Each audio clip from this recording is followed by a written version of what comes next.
Hello everyone, welcome to the platform of Career with Rajratan. My name is Ashish Singh and I will be teaching you polity. So welcome to the next class.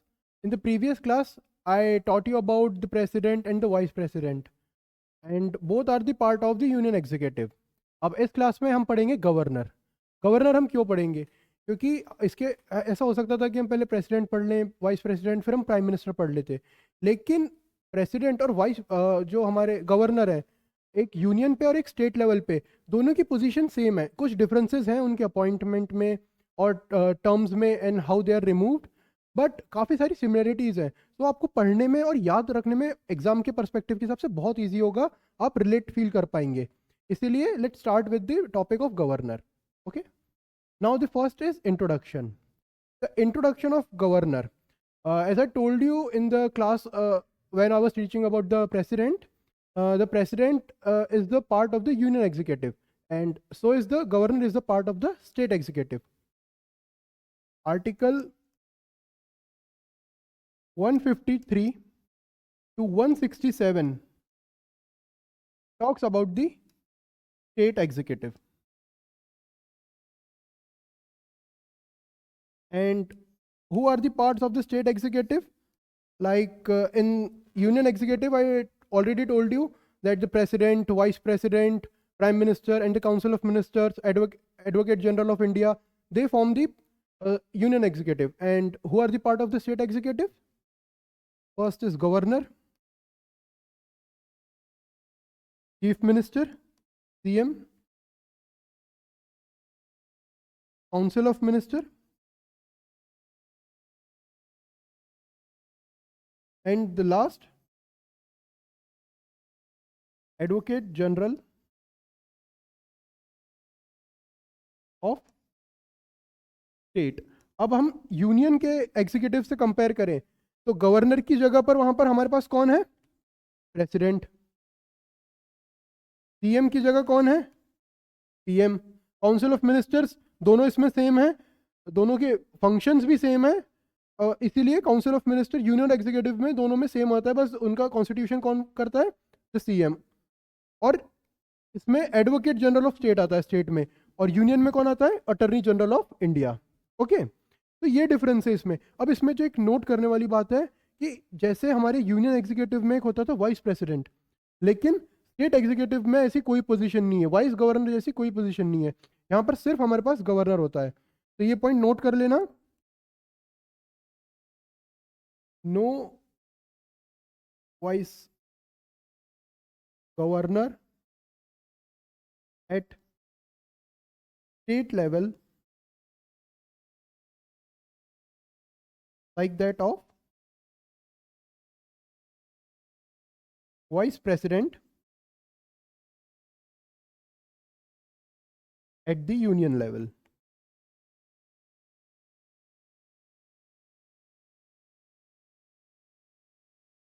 ये है एक basic introduction governor के बारे में. ये point आप अच्छे से नोट कर लेना ताकि आपको कंफ्यूजन ना हो. वैसे एग्जाम्स में काफ़ी पूछा नहीं जाएगा, बट आपको एक क्लैरिटी होनी चाहिए कि हम क्या पढ़ रहे हैं और उसमें क्या क्या.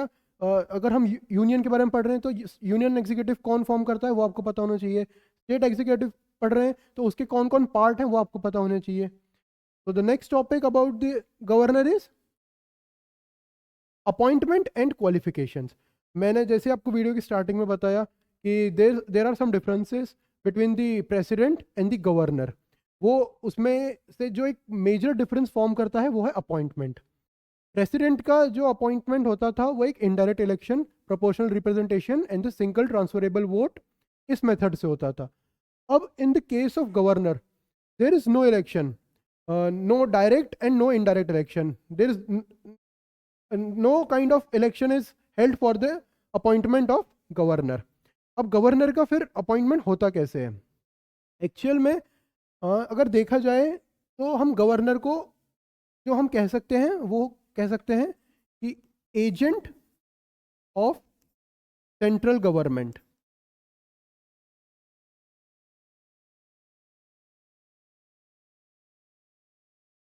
ये बात बिल्कुल नोट कर लेना अच्छे से, बहुत इंपॉर्टेंट है. The governor is known as the agent of central government. अब ऐसा इसका मतलब, इस टर्म का मतलब ये नहीं है कि जो हमारा गवर्नर है वो सेंट्रल गवर्नमेंट का सबॉर्डिनेट है, ऐसा कुछ नहीं। सुप्रीम कोर्ट ने एक 1979 के एक जजमेंट में क्लियरली बताया था कि governor is not subordinate to the central government. Okay, अब इस टर्म का मतलब क्या हुआ? इस टर्म का सिंपल सिंपल और बेसिक मतलब यह है कि central government appoints the governor at the state levels. वो ऐसा क्यों होता है? तो जब अगर हम देखें इंडिया में, we follow the parliamentary system of government. अब पार्लियामेंट्री सिस्टम ऑफ गवर्नमेंट में जो रियल एग्जीक्यूटिव है वो कौन है? हमारे chief minister at the state level. अब अगर चीफ मिनिस्टर के हाथ में मेन पावर्स हैं और गवर्नर के हाथ में ऐसी कोई पावर नहीं है, तो इलेक्शन कंडक्ट करवाना, it is like not worth it, and you can say it just creates an impression that we are conducting elections for the appointment of governor and we are not giving him any real powers. So both are very contradicting. So that is why in the Constituent Assembly it was decided that the governor will be appointed by the central government. अब इसमें American जो model है वहाँ पर जो governor है वो एक डायरेक्ट इलेक्शन के थ्रू कॉन्स्टिट्यूट किया जाता है, अपॉइंट किया जाता है। लेकिन हम जो मॉडल फॉलो करते हैं ना अपॉइंटमेंट ऑफ द गवर्नर के लिए, वो फॉलो करते हैं Canadian model. Canadian model for the appointment of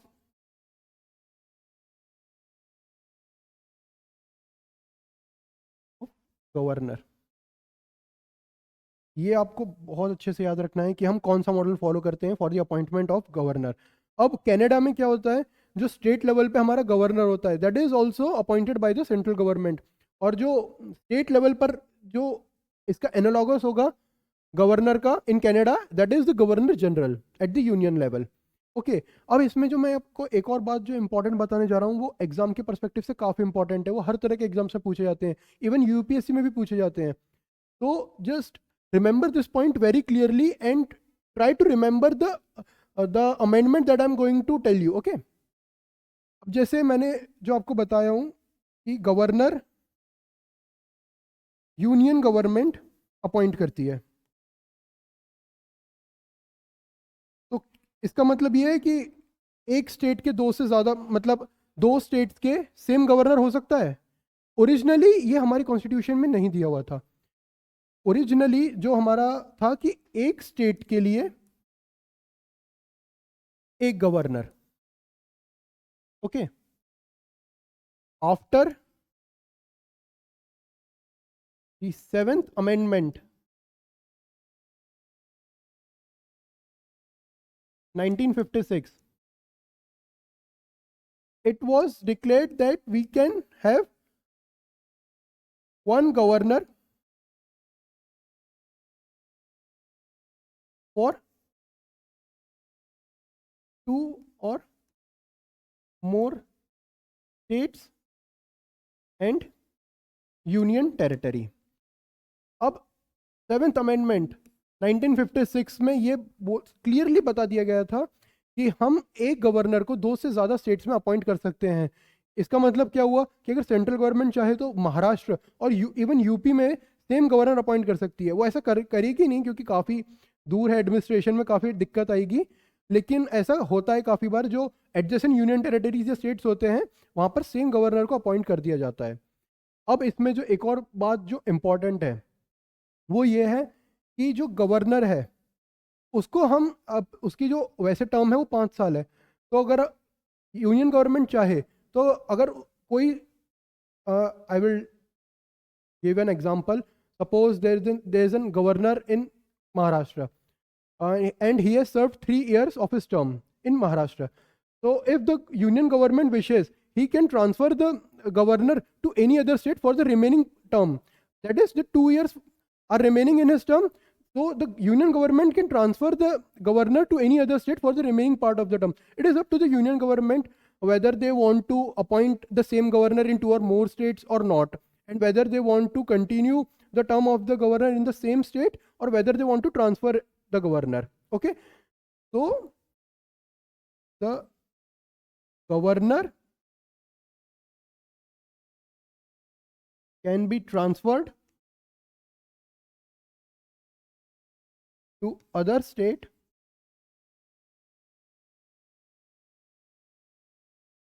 for the remaining term. And who can transfer? The central government. Okay. It was all about the appointment of the governor.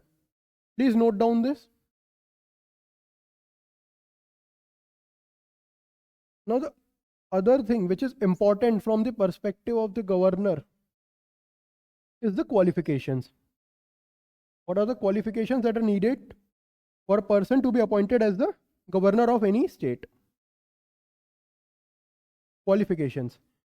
The Constitution of India provides for only two qualifications that are needed for a person to be appointed as the governor of any particular state. And what are those qualifications?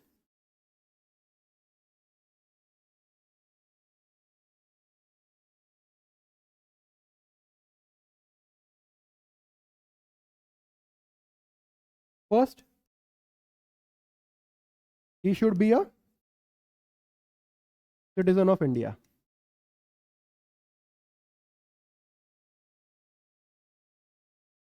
Second,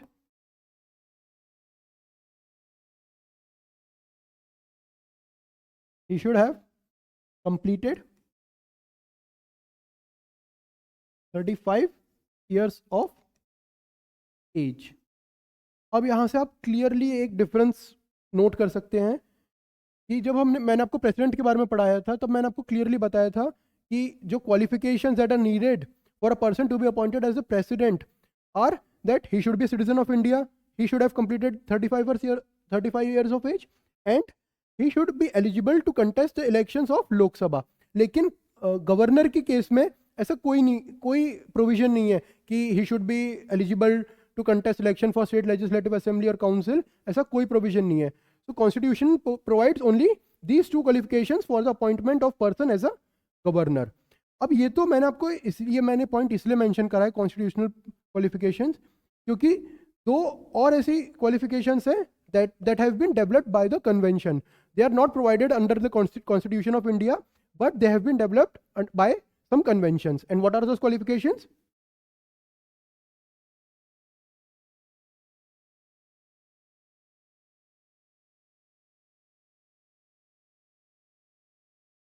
He should be someone from outside of the state in which he is appointed. का मतलब क्या हुआ कि अगर हम कर्नाटका के लिए एक गवर्नर को अपॉइंट कर रहे हैं तो he should not be someone who is native of Karnataka. अब इसका रीजन क्या था? रीजन इसका बहुत सिंपल है कि द गवर्नर वो एक ऐसी पोजीशन है कि he is needed for the passing of bills and to make a bill convert a bill into an act. तो वो ऐसी पोजीशन है कि एक सीएम और गवर्नर के बीच में काफ़ी कॉन्ट्रडिक्शंस हो सकती थी, इसीलिए ये कन्वेंशंस डेवलप हुए हैं. अब इसका जो एक हमारे पास जो हम इससे एक जो इसका निचोड़ निकाल सकते हैं वो ये होगा कि he should be free from the local politics of a state. अब ये बहुत इंपॉर्टेंट पॉइंट है कि if a person is any how is involved in the local politics of a state, then he can create problems for the functioning of the government. He can have some issues with the state government, like he can withhold any certain amounts of bills, or he can use his pocket veto and other ways through which he can be a problem in the functioning of the constitutional machinery. तो इसीलिए ये convention develop हुआ है. ये most of the time override कर दिया जाता है. मोस्ट ऑफ द टाइम के हर टाइम ये ओवरराइड ही होता है. ऐसा बहुत कम चांसेस हुए हैं जहां पर ये कन्वेंशन अच्छी तरह से फॉलो हुए हैं. जो एक और कन्वेंशन है and which is important is the CM of the concerned state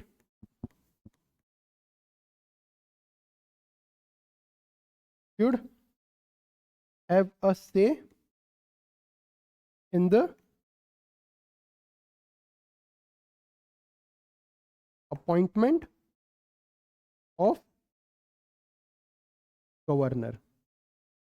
कि जब सेंट्रल गवर्नमेंट किसी भी स्टेट के लिए एक सीएम को गवर्नर को अपॉइंट करना चाहेगी, तो उन्हें एक सीएम की एडवाइस तो लेनी ही चाहिए, which is very, according to me it is a very good convention, but this convention is also override many times. ऐसा होता नहीं है कि सेंट्रल गवर्नमेंट पूछती है। अगर same political parties are in power in the state and union government, so there will be harmony, the conventions can be followed. But when the different parties are in powers in the state and union, so most of the time these conventions are not followed and are overrided. तो ये जो दो conventions हैं, 4 conventions actually, 2 constitutional हैं and 2 are developed by the conventions.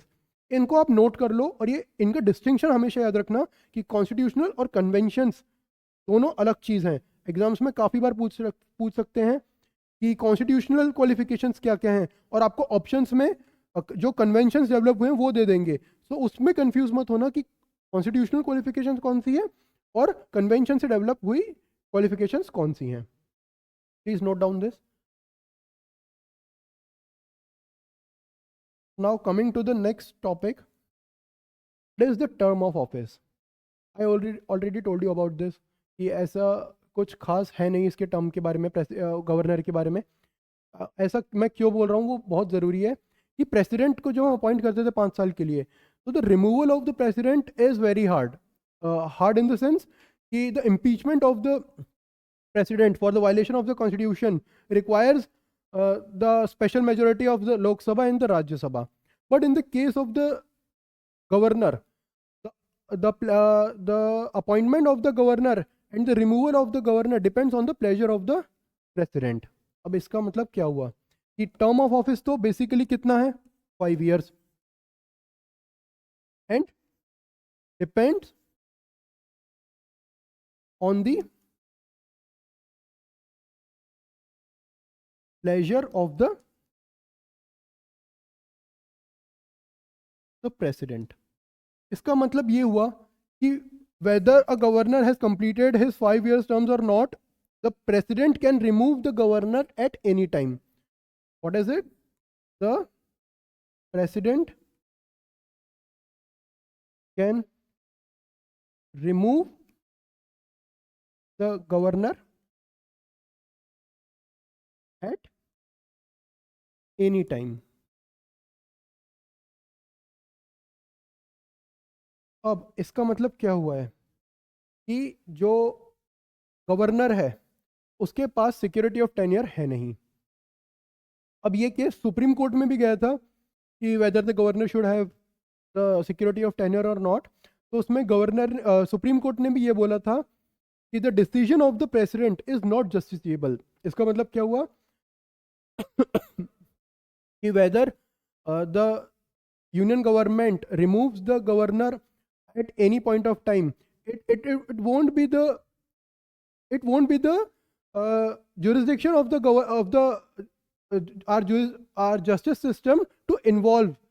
It basically means कि supreme court इसमें कुछ नहीं कर पाएगी कि the aggrieved party, the victim, or we can say not victim, if the governor appeals to the Supreme Court that I was removed before the completion of my term, or any person appeals this, so the Supreme Court will not interfere in the decision of the president. Okay, so Supreme Court said that the decision of the president is not justiciable. ये point अच्छे से याद रख लेना कि the decision of the president in the removal of the governor is not justiciable, कि इसमें supreme court या फिर कोई भी कोर्ट इन्वॉल्व नहीं हो सकती है। They cannot alter the decision of the president. Okay, please note down this. So this is all about the term of office of a governor. इसमें और कुछ नहीं है। तो आप ये लिखिए,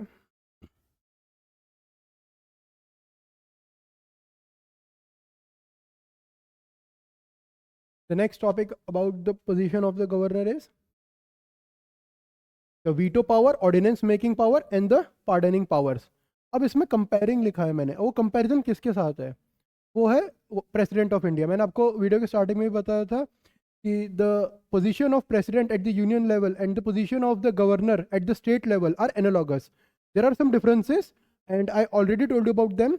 So now we will compare the veto power, ordinance making power and the pardoning power. अब veto power में तो कुछ खास डिफरेंस है नहीं, कि जैसे मैंने आपको प्रेसिडेंट के भी टाइम पर बताया था कि there are 4 types of veto power. First is the absolute veto.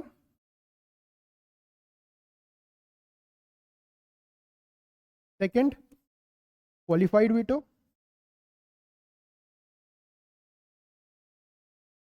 Third, suspensive veto. And the last is pocket veto.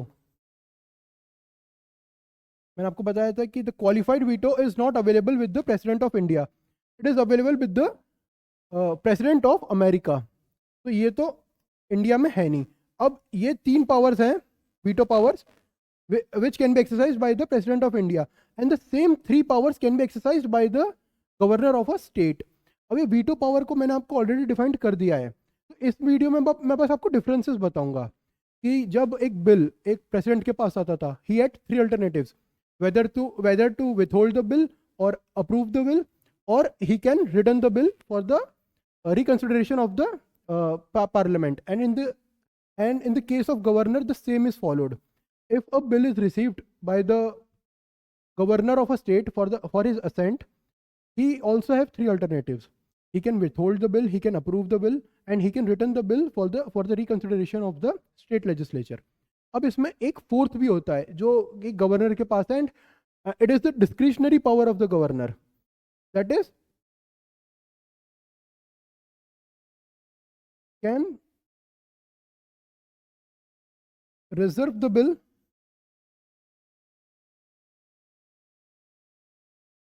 for the consideration of the president.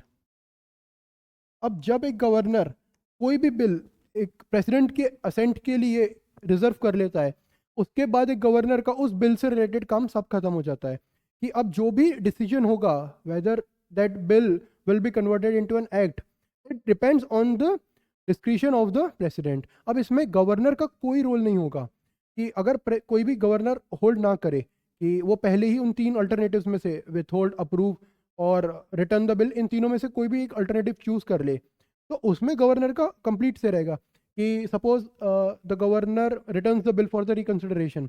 जो वो रिकंसिडर होकर वापस आएगा, then that bill will be in front of the table of the governor. But if the bill is reserved by the governor for the assent of the president, and the president returns the bill for the reconsideration of the state legislature, then after the reconsideration, the bill will be in front of the table of the president of India and not the governor of a state. So ये बात याद रखना कि when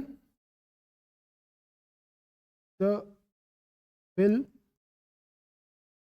is reserved for the assent of president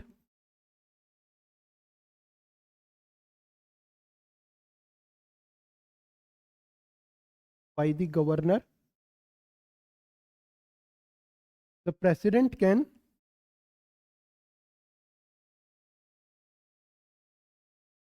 first withhold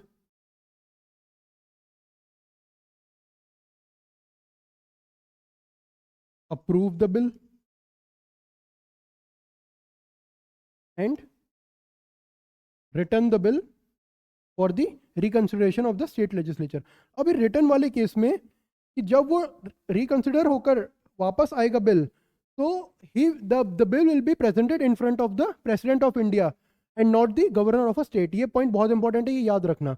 So this is the only difference between the veto power of the president and the veto power of the governor of a state. veto powers में कौन कौन से bills होते हैं, जैसे ordinary bill, constitutional bill and the money bill.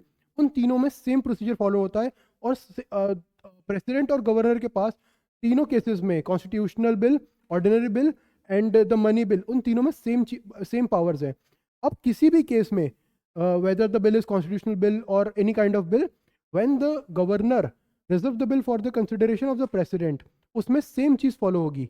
अब वो कोई किसी भी तरह का बिल हो, मनी बिल भी क्यों ना हो, अगर वो प्रेसिडेंट गवर्नर ने प्रेसिडेंट के लिए कंसिडरेशन के लिए रिजर्व करा है, then after the reconsideration that bill will be presented in front of the president. ये पॉइंट बहुत इंपॉर्टेंट है और एक यही डिस्टिंक्शन है in the veto power of the president and the governor of a state.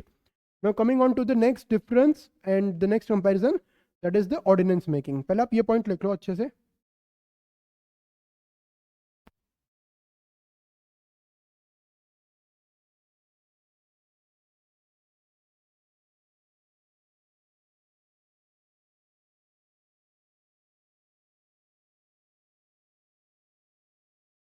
The next comparison is with respect to the ordinance making.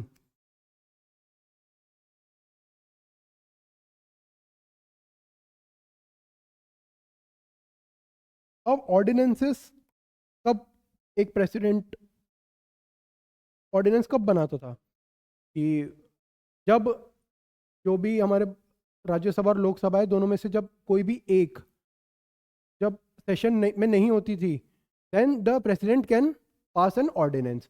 अब same है state governor के केस में इन द स्टेट फंक्शनरीज। अब इसमें ऐसा difference क्या है in the ordinance making power of the president and the governor? वो ये है कि जो एक प्रेसिडेंट के पास जो ऑर्डिनेंस मेकिंग पावर थी, the ordinance making power of president is coextensive with that of parliament, and the ordinance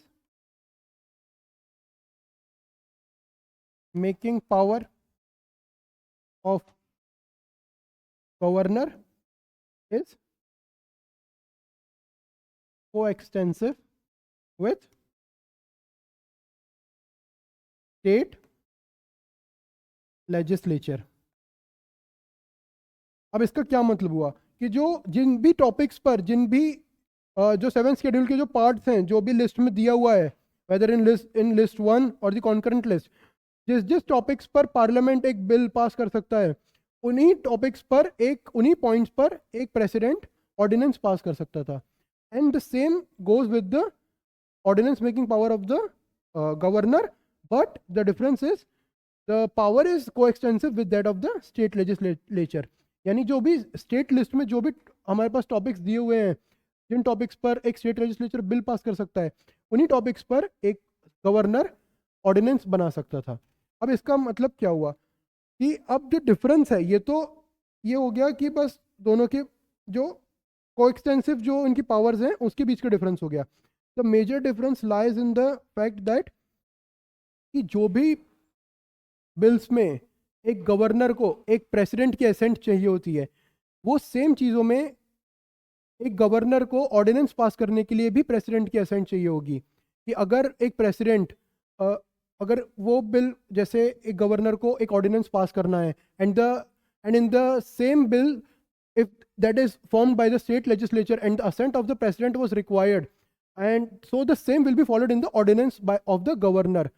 That is, he will have to take the assent of the president for the passing of that ordinance. Okay, remember this point. The ordinance of the governor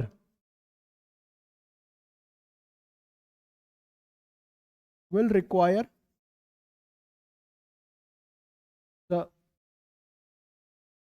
assent of the president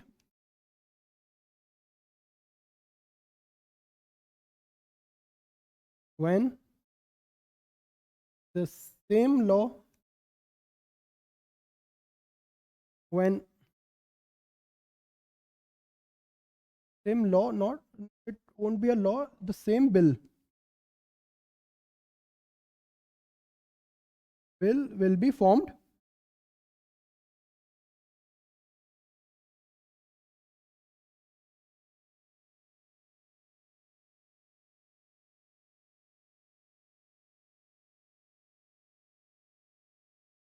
will require the assent of president. यानी जिस भी topics पर एक state list के जब एक state legislature bill बनाएगा जिसमें प्रेसिडेंट की असेंट जरूरी होगी, उन सेम टॉपिक्स पर जब एक गवर्नर ऑर्डिनेंस बनाएगा, the assent of the president will be required. So it is all about the comparison of the ordinance making power of the president and the governor of India, governor of a state. So note down this point and then I will tell you about the pardoning powers of the governor and the president.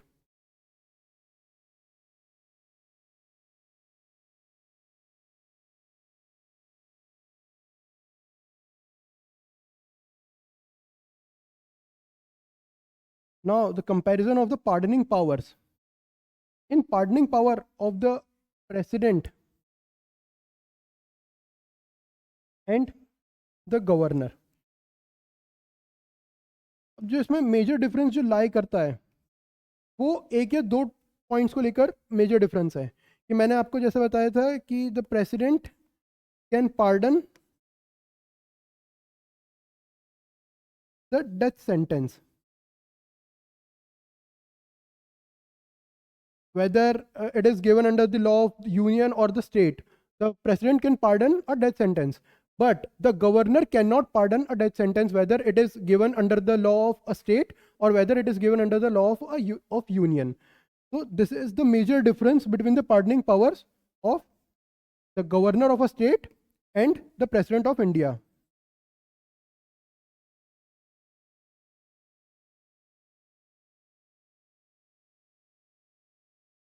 अब इसमें एक और जो difference जो इन दोनों की pardoning power में है वो है कि जो मिलिट्री कोर्ट्स जो होते हैं, जो मिलिट्री ट्राइब्यूनल्स जो होते हैं, जो कोर्ट मार्शल जो किया जाता है, उसमें अगर president he can pardon it, commute it, और he can alter the sentence और he can completely resolve the sentence, but the governor can not do anything regarding when the sentence is regarding the court martial or the is given by a military tribunal. Okay,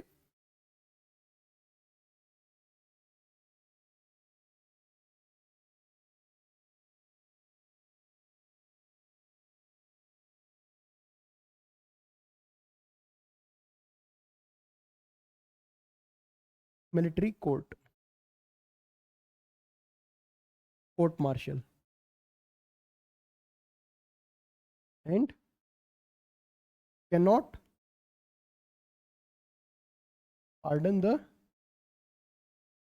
sentence of the military court.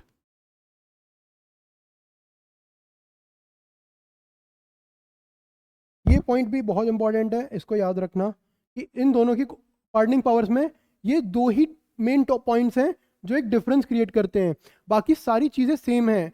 एक the pardoning powers of the president and the pardoning powers of the governor of a state. अब जो articles हैं, the article will is important for you to remember with the perspective of an exam. Article 72 gives the pardoning power to the President of India, and in the case of the governor of a state, Article 161 gives the pardoning power to the governor of a state. So note down these points, and I will tell you about the constitutional position of the governor.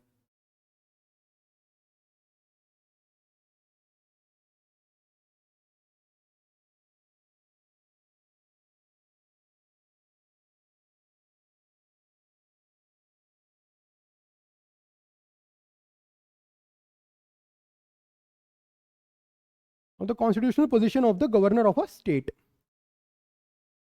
जैसे president की जो constitutional position है वो क्या है कि the president is the nominal executive, और you can say the constitutional head of the government of the India, government of a state, or I mean the government of the union government. And in the case of the state government, the governor is the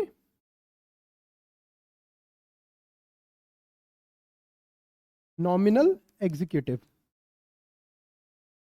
अब nominal executive क्यों कहा जाता है कि governor भी जैसे एक president, एक he is considered only as a ceremonial head.